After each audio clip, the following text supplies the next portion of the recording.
Gentlemen, boys and girls, welcome to episode 25 of TG Retro Gamers. What a treat, 25. We're a quarter way there of 100. We are. Wow. We are. For mathematic fans, we are there. Yeah. 1/4 of the way. And, you know, to treat you lots, we thought we'd go back to the Megadrive. And as you can see, Robocop Vs The Terminator, which has always been a favourite of ours. Oh, absolutely. Always. This one was released in 1994. Genesis and the English Megadrive, yeah, of course. Yeah, published by Virgin Games. There's so much to say about this. I don't know where to start. I know. Basically, we're heading back to the dangerous streets of old Detroit, and you know, we're going to be fighting all sorts of nasties, baddies, machines. And I feel that for this episode, I'm going to be full cyborg mode, full Sondom. And I'm Robo Mike. Brilliant. Can you remember the cheats? Please say you can remember them, because it's been such a long time for me. No, I can't. We're going to have to play this nude. Yeah, we're going to have to go through old Detroit. I want you wanting to see it. Yeah, absolutely. Well, who's going to play in this game? Is it you? I'll start this, yeah. Yeah, okay. So we're going to play in this game. So excited. Right, okay.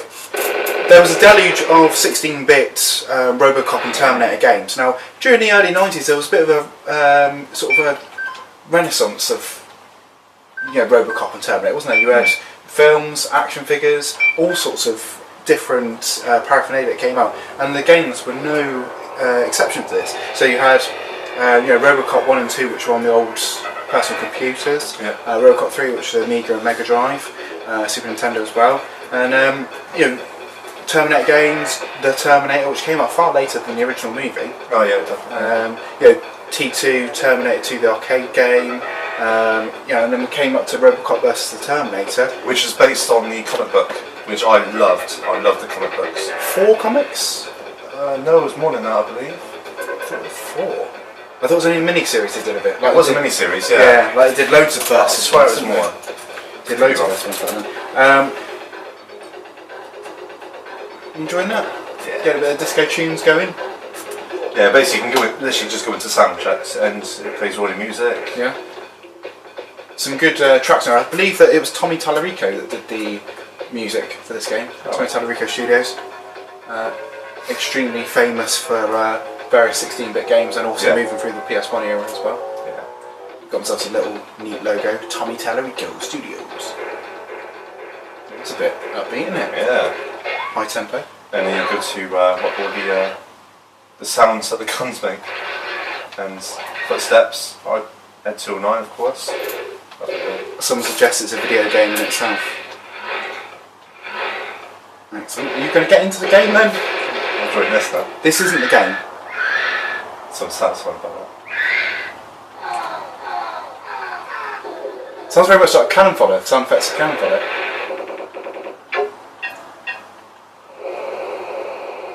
I'm not too sure what he's doing at this moment in time, but he might be slightly high. Maybe. I of course the Arnie growl. I don't really know whose voice they're using there. Certainly not Peter Weller, is it? No, it's definitely not Peter Weller. Nice little splash screen to get us going. Right, it's great, it's such a good feature. Okay, so basically you are Terminator, you are Robocop. And at first you got to obviously battle these bad guys, usual bad guys. First thing you know about this game is how beautiful it is. You've got things that are moving in front of Robocop, and obviously you've got your background as well. Delta City is in the background here, if you know your Robocop folklore. And various different power-ups. There's so much going on the screen. There are people shooting at you out windows. You know. Robocop puts his arm up if you get too close to an opponent to protect himself. It does drain your life somewhat though. Now, they're everywhere, aren't they? These guys here, I always used to think look very much like Quentin Wilson, who used to present Top Gear back in the day. Very sort of greasy used car salesman look. Quentin, if you're watching this, I apologise. Right, we started off with 7 lives, which is actually quite generous. For a 16-bit game. Now, it's not a particularly difficult game, this, which is good. I don't know what his deal is. Why does he need to be there with shooting at us? Now, one thing that's worth noting with this game is you occasionally get them saying the Terminator. Like they're rooting for the Terminator. Yeah. That's the destruction of the world. Leaving. There you go, the Terminator. I don't understand it. Why would they? Why? So, I really don't know. a little fact about this game is it's using David Perry's Megadrive engine, which was used for various different games back in the 90s, and it's a very accomplished game engine. As you see, that the graphics are absolutely beautiful for this game. Yeah, I can imagine this being some sort of mobile game today. Yeah. Oh yeah, definitely. Absolutely fantastic. I don't know where he came from. It was voted the most bloodiest game in 1993. Really? It was indeed. I believe, I don't think Wikipedia is right. I don't think this game came out in 1994. I think this was actually 1993.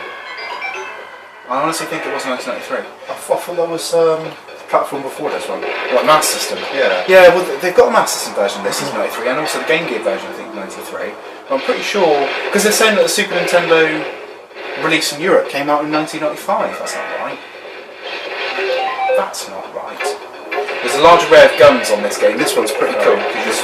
You can move these little squishy tin cans anywhere. Control where they're going, which is pretty cool. This gun here scatters all your bullets around, so you can... I think we've got a fat guy's going to be here, yeah. Doesn't really pose much of a problem. Down he goes. Into an exploding pool of blood. If this was today's market, this game would definitely be an 18. Yeah, definitely. Yeah. Best thing about the guns is it's unlimited ammo. Yeah. You can literally just start shooting. Obviously these ones just cycle around constantly. You've got the tin cans, you can move any. Just keep shooting and just destroy anything. Yeah. Well, into the streets of Detroit now. We need to rescue the hostages in this level. Now, to me, the hostages look like trapeze artists that presumably the Terminator has kidnapped for whatever ill-gotten gains he plans to do with them. And we're probably going to encounter the Arnold Schwarzenegger variant of the Terminator probably very, very soon. Yeah. As the end-of-level boss. And you get an end-of-level boss each time. So, for example, you get Robocop 2 in the Construction of Delta City level. Right, shall I have that? Yeah, it's good going. Terminator. And you encounter Ed 209 as well. He's an OCP. Don't he look like trapeze artists or mimes? He looks like mime. Off he's gone. So yeah, you can smash all the windows. So you either get like dynamite sticks, little bombs, or you can actually get some life. Don't want that. How many people's hands have you shot off through windows though? I can only imagine they're in their apartment like with like their hand missing. Craziness. There's a secret level here. Yeah. Oh. I know it. Secret OCP office. Now these secret levels are actually quite difficult. There's a cheat code you can put in for the game, as we sort of said there at the beginning of the episode, which allows for you to have, I think, 99 lives and all the weapons, and you get the director of the game, John Botti, in the background showing his disapproval of the fact you cheated. Yeah. Oh, a Schwarzenegger Terminator is. You see all the windows being shot out and everything like that.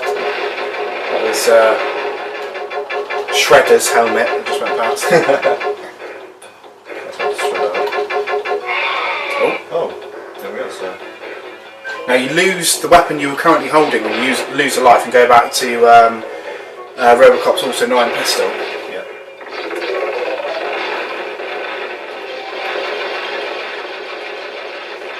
Even little touches in this game where you knock the endoskeleton down, his lights in his eyes re-illuminate as he's getting back up again. It's just fantastic little touches and attention to detail to make this game stand out above any other 16-bit side-scrolling platformer, in my opinion. No, I think the power-ups you're getting for life are actually baby food, which is featured heavily in Robocop 1. Funnily enough, by the time Robocop the series came out, he'd gone off baby food. Fair enough. know, you've got to time that right. Laser pistol, that'll do. You can see the light reflections off Robocop's chest piece there, which again is a very nice touch.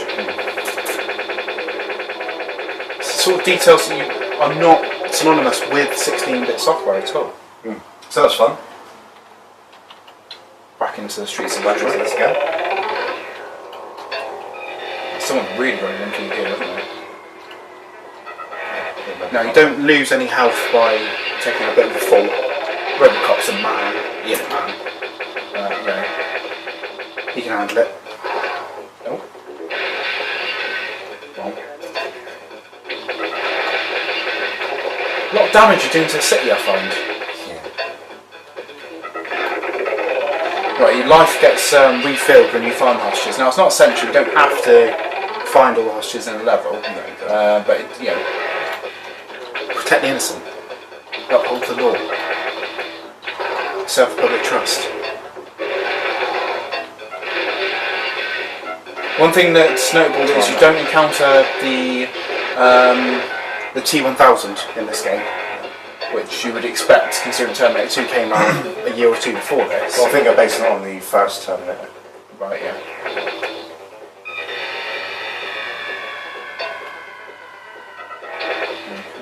I like the sort of detail in the background. It reminds me of another 16-bit sort of movie license game was Demolition Man. Yes. Yeah. Which I think was released a couple of years later, 95, 96. And that was a claim.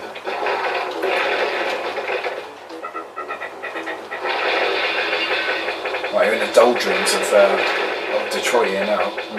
In the back alleys. There was a cheat that you could put in on this game where Robocop could be set on fire by people throwing Molotov cocktails at him, and also you had female enemies in the game as well. That's right. Yeah. I do like the way they just evaporate into just a bloody cool mess. Yeah. It's a good way of handling you know, dead bodies without having to have them like flash and then disappear. You know?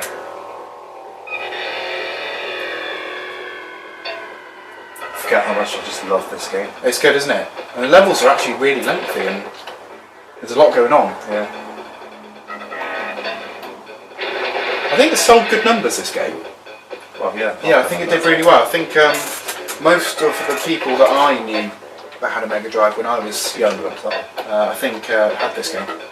Yeah. It's become somewhat difficult to find in later years though, because it is highly sought after now, because it is a good game and you know it's two brilliant franchises.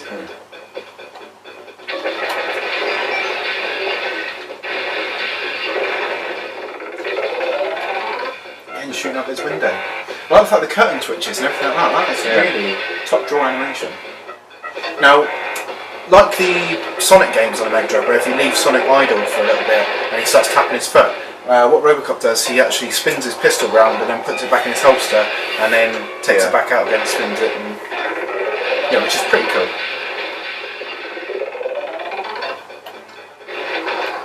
They've got his pose just about right as well, where he has one hand out with the gun. That's right. Yeah.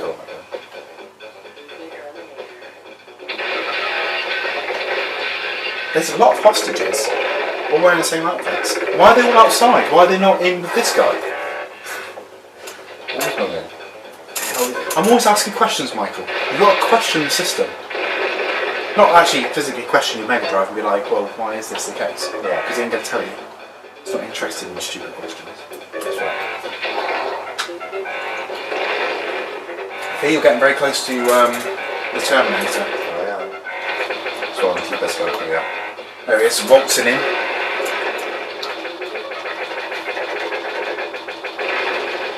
You see, we're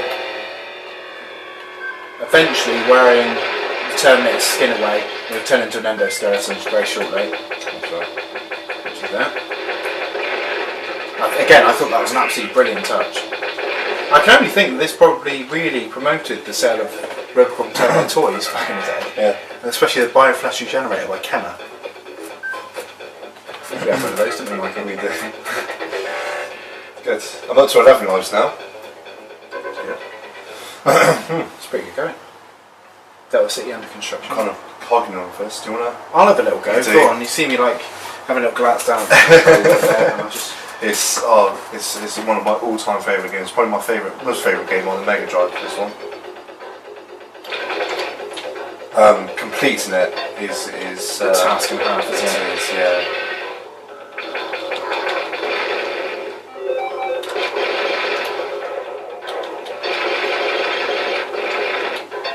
Comes back to you straight away, though, doesn't it? Got rid of laser gun. I did. I think I've still got it. Oh no, I don't. Lost it. Oops. Got to be very strategic with your gun choice because you can lose a lot of your fantastic guns that you get. Yeah, sometimes you get really rubbish guns and it all depends on your enemies. Yeah, when you encounter some of the bigger characters in the game, like Robocop. Is it this one you get Robocop? Yeah, he's at the end of this level, yeah. Ed 209 is pretty tough. Ed 209, yeah, he is very tough because I think you shoot his top half off first, don't you? And then I think his gun falls off, is it? Yes. You can pick it up. That's a really good gun to have, the 209 gun. Got to avoid the fire on this level because nothing will deplete your health quicker than that. Yeah. I mean, if you've got this gun, you're laughing, to be honest, because not much is touching you. Don't want that one.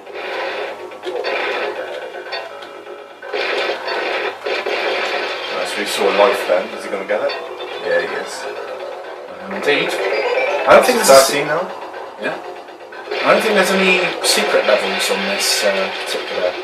Not on this one, no. You see the backdrop's changed again because we're high in the sky. We're seeing old Detroit this time from a different level. And I think it's such amazing attention to detail. I think this game was made by fans. Fans of the series. They've captured the atmosphere, and it makes up for the fact we never got a Robocop vs The Terminator film. That's right, yeah. Which, well, we haven't had one yet. See, this thing that's just fell down is it basically just makes you invincible for time off, so you're just constantly flashing, bullets go through you. Not flashing as in taking his clothes off. I'm going to leave that. I did that on purpose because it's not really worth my time getting it. No, definitely not. Not with the fire, because it really does drain your health. I mean, the animation is just absolutely beautiful. I'm blown away with it. Yeah, I don't think you can go wrong with this game. No, it's so good. Yeah, I think it's just perfect in its own way. When, I know we're like retro gamers and grumpy retro gamers, but it's all ironic. Yeah. There was a special life in it. I did see that. Yeah. Not sure how I'll get that. I don't think I've ever noticed it as a kid. Yeah, I'm sure if you can go across, you drop down somewhere. Ah, I see. Mind you, don't be too greedy. I think we've got Robocop 2 now. Okay, so you want to use everything on this. You use the ladder, the upper bit, because Robocop will crush you. I forgot he turns around. Yeah. Okay, his bullets are easy to avoid. There we go. He's not a particularly hard boss, to be honest. If he walks into you though, that's when your life drains. Yeah. Yeah, we've caught the little splash animation, which sometimes a little bonus at the end, where Robocop, plays with his pistol. Nice. God, what a fantastic game! Fantastic. I think we probably could have carried on playing that all the way through, to be honest. I think we can. Yeah, but we're not going to. So we need to talk numbers with this game. Now, right. So basically, what have you got in the way of? We're going to go value first. Yeah, let's go value. Yeah. Move this away from you. Let's go play it. Okay. Now this is definitely worth it. You might be able to find cheaper if it comes to like auctions on eBay or car boots there, whatever. But yeah, you're looking at about £10–15 for a cartridge. Okay. Which to me is completely reasonable. Yeah, absolutely. Really is, because a whole lot of game for money. Yeah, definitely. Box 25 to 30. It's not out of the realms of Yeah, to be honest, you could probably pick up cheaper than that. It's just the only ones I can find at the moment.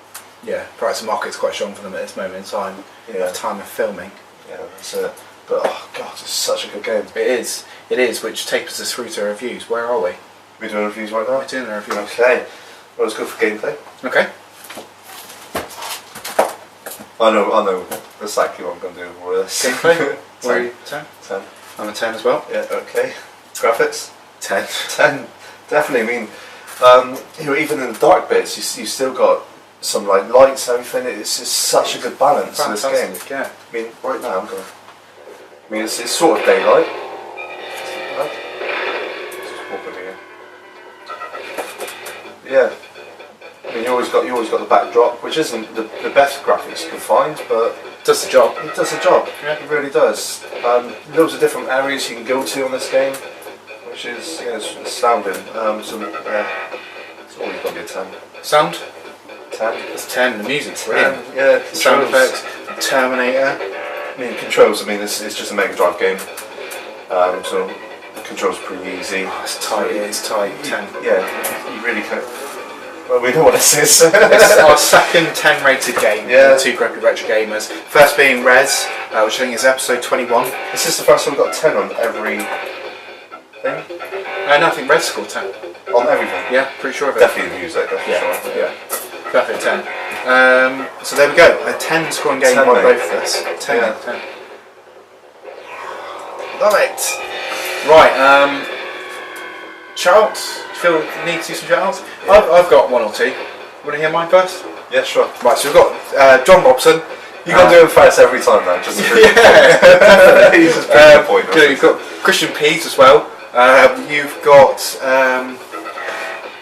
James Chalmers as well, who's always worth a shout out. I don't know what you're catching, James, or whether you're sticking with some of the episodes, but it's good to have you on board. Bob Phillips. So who have you got? Well, yes. In terms of YouTubing, you got Last Moment Victory. I don't think he's put up anything for a while, so it'd be good to see some stuff, mate. We're going to bring some stuff up. Of course, you've got Spot Projects, Spot Studios, of course, what we're doing at the moment. We'll search for it, look at it, like it, Dusty share it. Joypad. Dusty Joypad, yes. Yeah. So Gaming Geek World. Retro Hawk. So you've got a few of those as well. Now, we really would like it if people get in touch with us, give us some direction on what they want to see in future episodes. We're on 25 at this moment in time, and looking around, we have loads of materials to do. Yeah, quite a few. Yeah, so we have a fair few games that we can cover for the formats that we have covered already. A bit sparse on Saturn stuff and SNES stuff, but Mega Drive, PS2, GameCube, Dreamcast, we've got loads of it. So we want to accommodate Wii in there as easily playing this again. Huh?